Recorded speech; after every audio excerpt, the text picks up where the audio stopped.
burung tabakannya yang ngepet. Ini adalah burung pentet.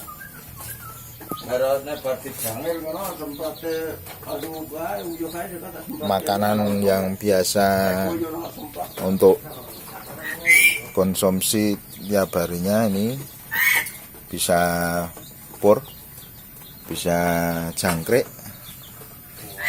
ulat.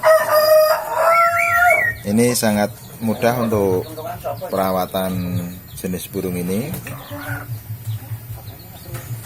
Harganya juga sangat menjanjikan, bisa sampai di atas 7 juta kalau yang suaranya sudah bisa, yang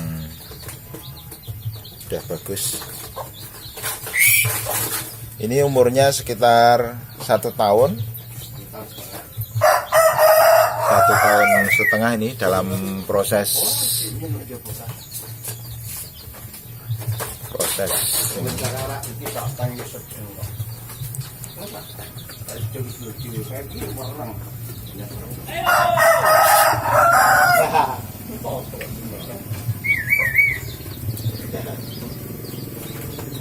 ini masih,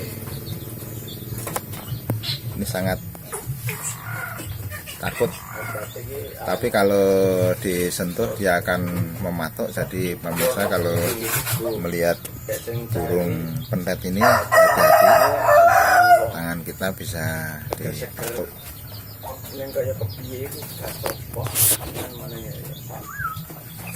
Ini belum bisa ngoceh ya, masih dalam tahap perawatan.